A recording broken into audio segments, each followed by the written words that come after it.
بسم الله والصلاة والسلام على رسول الله صلى الله عليه وسلم. waxaanu si kedisa ugu kulannay halkan caawa boqor cirmadow oo ah boqorada waaweyn beesha reer Sacashaaq. waxaanu go'aansanay maadaama boqorkii la kulannay inaanu waraysi degdeg la yeelano. waraysigaas oo ku saabsan dagaalada ka soo cusboonaaday shalay iyo daraato agagaarka Qorlugud. boqor waxaad warkaasi nagu dhaarto iyo waxaad ka aaminsan tahay dagaalka iyo waxaad ka oran doontaba ku soo dhawow Agabiye Media. Agabiye Media ku salaamay ummadda islaamka, salaamay ummadda Soomaaliya gaar ahaan. waxaan ku salaamay islaamka. Assalaamu alaykum wa rahmatullahi wa barakatuh. su'aashaada Agabiye weydiisay haddaan dib u soo noqdo. dagaalka lagu socday imika laba sannadood sanad ka hor mar walba waa laga wada xaaliyo waa la wada hadlayo meel bataagna ilaa 15 August intii dagaalku ciidamada Soomaaliland jabeen ay qabqabteen dhaawacyadu gaadheen lahayay intaaba waxaan ku baaqayn iyadoo intaas oo ragana laga hayo intaas oo ku dhaawacay intaaba waxaan ku dhaaqayn nabad waxa looga soo baxay waxa la meed deegaanadoodii oo dhan reer waa qolobo deegaan beelada deegaanadoodii waan ka soo baxnay maamulkaygu waan ka soo rarnay waxaan cuqaal iyo siyaasiyiinba ku gaarnay nimanka noo abtiyaasha inaan halkaa loo dhaafin inaan noo qaadanay dalkooda ama Soomaaliya ku darsadaa ama Puntland ku darsadaa ama koonfur geeyaan inaan faraha ka qaadno ninna ka hadlay meydkaygii iyo dhaawacaygii iyo raggii lahaayay ka hadlay oo ka dagaalamay naguma jirin bay naga daba yimaadeen sanadkaaba waxaan lahayn warabtiyaal nabad baan rabnaa nabadda nacaana ka macaane haddii isku afgaran weynay qaran baynahay laba qaran oo isku biiraynahay oo Soomaaliland iyo Soomaaliya kala yiraahday oo isku biiro isu tagaynahay annagu tiibaan seen xoojiye xuduudihiina sugtay oo wax wada doontay haddaa u aragtay inaan isku soo duulay soo ragiina layse qaar waa haysaa idinka baxnay halkiina meesha doontaan inuu dalkiisa sagaal la qabto Agabiye way socon way daarood waa diiday maalin walba duulimaa bay nagu soo wadeen 12 bilood waxaanu ka hadlaynay warabtiyaal dagaal ma rabno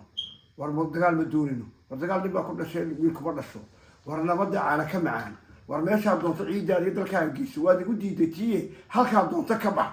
way diideen waxay noqotay maanta in daal soo rusay in daal meel walba ka soo hanjabay meel walba ogaadeen weydii baqlay bana bulshada ka arkay isagoo gobol ka bixinaya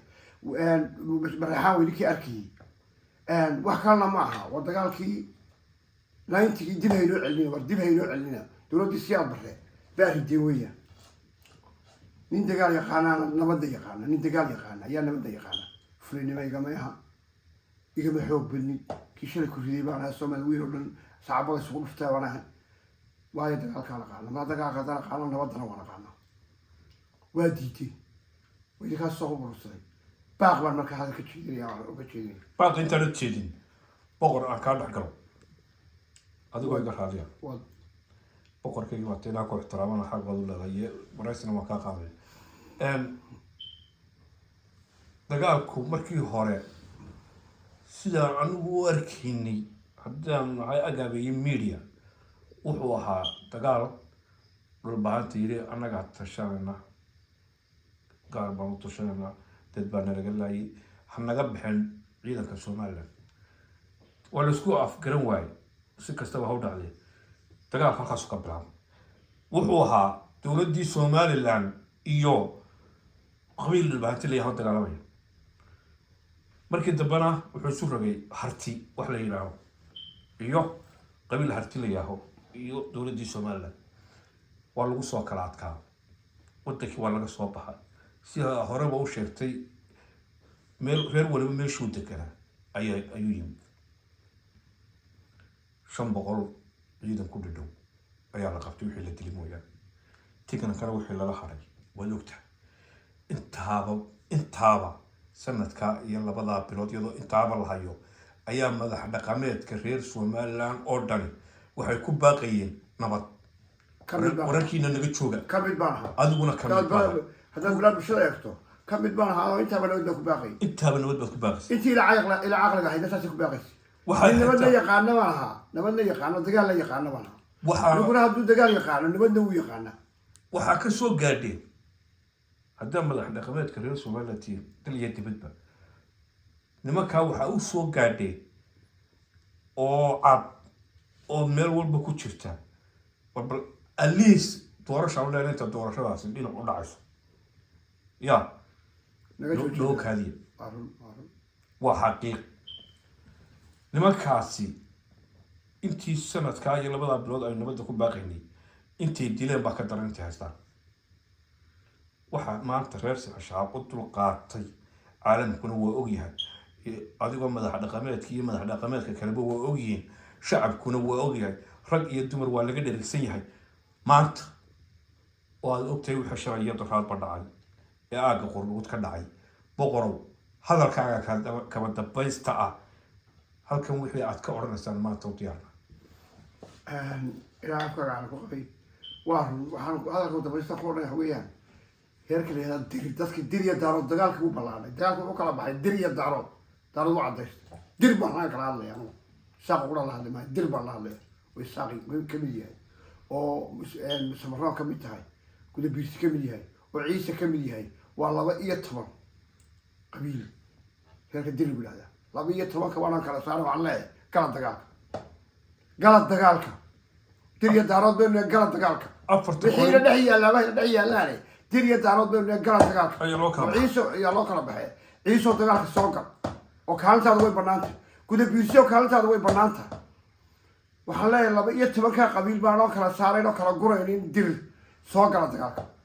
maadaama qurbajoogna waxaan ugu baaqayaa war idinku dalkiiba joogtaane dhaqaala loo baahan yahay maanta waa lagu soo duulay waxay lagu soo duulay daarood cududaada muuji ka yar iyo ka dumarka iyo ka dhexe iyo ka waal iyo ka miirka qaba dhaqaalaha looga baahan yahay qof kasta guddi baan u saaray haddaan nahay qolada reer UK guddi baan u saaray waynagii had yar ka wada hadlayni guddidii hawshay ku jirtaa golo walba oo lasoo dhigaya nin walba dhaqaalihii soo bixi halka lagu soo bixinayana waa tabraa bulshada idin taalla iyo golayaasha qolo walba golahaaga taalla dhammaan haddaad dirtiin rag iyo dumarba gudaha waxaan sheegayaa wixii dila ee gaashaan qaadi jiidda ha iska xaadiriyo meel kasta baa joogo gurma degdega hadduu ciise yahow joogo cali sabiix jiidda horaa laga rabaa jiidda hore hadduu gudabiirsiyo joogo boorame jiidda horaa laga rabaa sure jiidda horaa biyamaal jiidda horaa laga rabaa 12 reer waxaa laga rabaa jiidda hore isaaq hadduu yihi haan kasta ahaado jiidda horaa laga rabaa waynu kusoo kala hadnaa maanta ama dir baa dalka horaya ama daarood baa horaya aniguna intaa waxaan ku darayaa boqorku uu mahadsan yahay aada iyo aad allaha barakeeyo cimrigana allaha u dheereeyo aada iyo aad baad mahadsan tahay sidaad nooga ogolaatay inaan waraysi kula yeelano hadalkiina waa dhameeyey boqorku waa inoo sidaa iyo shaqo wanaagsan assalaamu calaykum waraxmatullaahi wabarakaatu